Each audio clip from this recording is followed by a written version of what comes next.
Bonjour à tous, aujourd'hui je commence du coup une nouvelle série, c'est comment jouer un riff de blues rock. Alors je vais faire une première partie où je vais vous expliquer comment j'ai joué les deux plans et je ferai un prochain tuto, une prochaine vidéo pour vous expliquer comment j'ai fait le solo. Et on va passer tout de suite au tuto. Allez. Donc voilà, on se retrouve du coup pour le tuto. Alors il y a deux plans vraiment dans ce morceau. Par contre le son c'est une fuzz face de chez Elliptone. Voilà, c'est une marque qui fait des fuzz face, vous pouvez regarder sur Google. Je vais déjà vous montrer le plan et après je vais vous expliquer ça.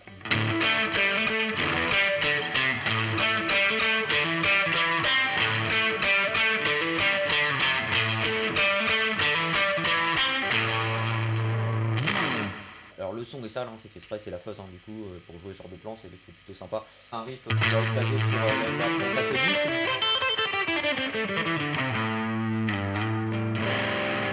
Et on va jouer ses octaves. Donc on va commencer à la case 5 et on va jouer son octave. Donc toutes les notes sont piquées hein, pour vraiment faire voilà, un impact à chaque fois.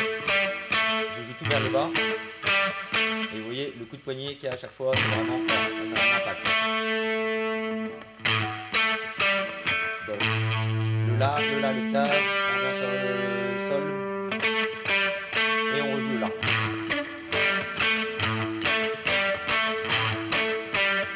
De bien mettre de l'impact dedans et que les notes soient bien arrêtées quoi, vraiment. Hop.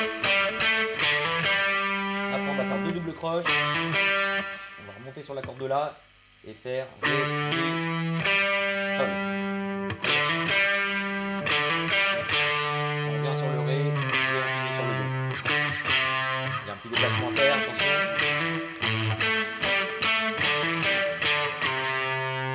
Ok, ça c'est le premier plan. La deuxième fois, le début va être pareil.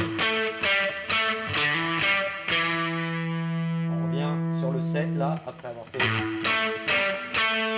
plan en octave, le sol, la, sol, la.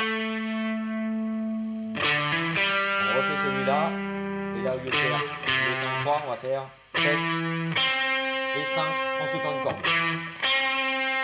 Ça devient do. Et mi, do. La tierce.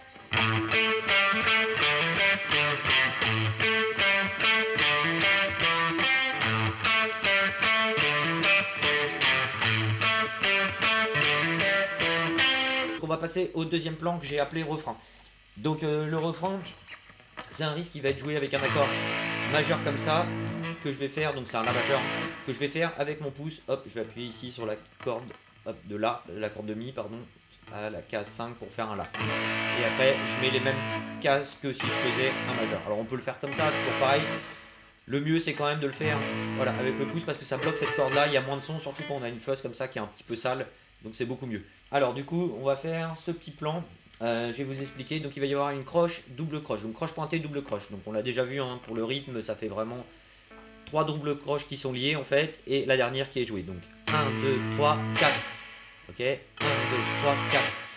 Donc quand ça va vite, il faut essayer de bien le faire beaucoup de fois à vitesse lente pour bien l'avoir en tête. Hein. 1, 2, 3, 4. Ok. Derrière, on va avoir deux doubles croches, une croche, avec des dead notes pour commencer. Donc les dead notes, je relâche la pression des cordes. Je relâche pour faire un... qu'on n'entende pas les cordes. Okay, donc 1, 2, 3, 4. Je fais un haut que je joue et un bas derrière qui est joué. Donc 1, 2, 3, 4. Ok, ça c'est les deux premiers temps. 1, 2, 3, 4, 1, 2, 3. Derrière, on va avoir une liaison en double croche, donc il va y avoir un bas dans le vide.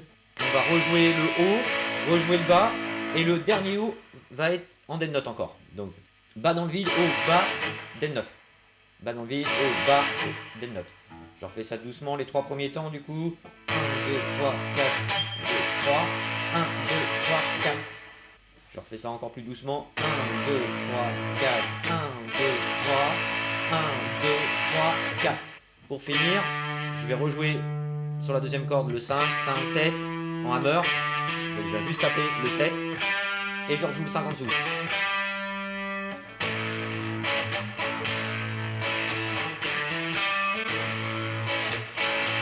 Donc on va passer à la deuxième mesure du refrain.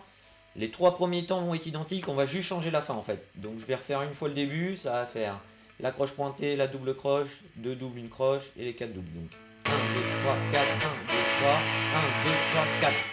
Ok. Et la fin, on va venir bender le 7 de la 4e corde et leur descendre. Donc je le monte d'un ton. C'est comme si je faisais 7, 9, 7. Hein. Ok. Sauf que ça va vite. Et je viens tirer pour avoir le 5. Ok. Et ça dans l'enchaînement. Je vais refaire un peu plus doucement.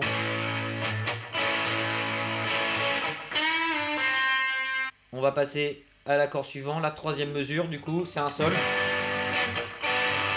Les 3 premiers temps vont être pareils. Donc la croche pointée.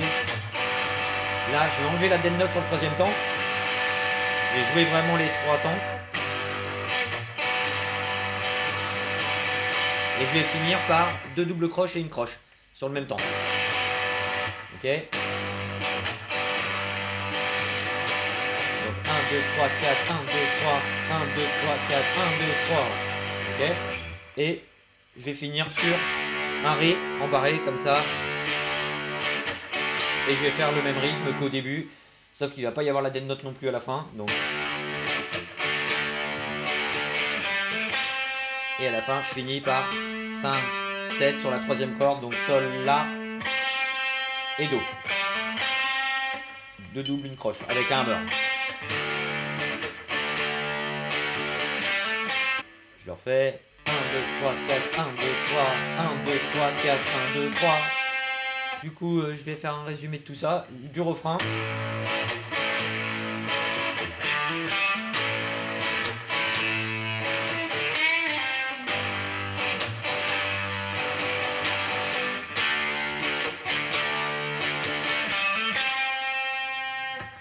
Donc le refrain, il est joué 2 fois et identique, sauf la dernière fois, le Ré. Du coup, le Ré, j'ai changé le rythme. 1, 2, 3, 4, 5, 6. Alors pointé aussi, pareil, pour arrêter le son. Et la dernière fois, je vais faire Ré, Do en double croche-croche et rejouer le Do une fois en double croche. Donc Ba, O, O. Ok. 1, 2, 3, 4, 5, 6. Ba, O, O. Et on revient pour reprendre sur la rythmique de couplet. Donc j'espère que ce petit tuto vous a plu et que vous aimez bien cette série comment jouer voilà, du blues rock. Je sortirai la prochaine vidéo sur cette série en tout cas sûrement bientôt pour expliquer le solo voilà, qui est sur la rythmique du refrain. Abonnez-vous à la chaîne et on se retrouve bientôt pour un nouveau tuto. Salut!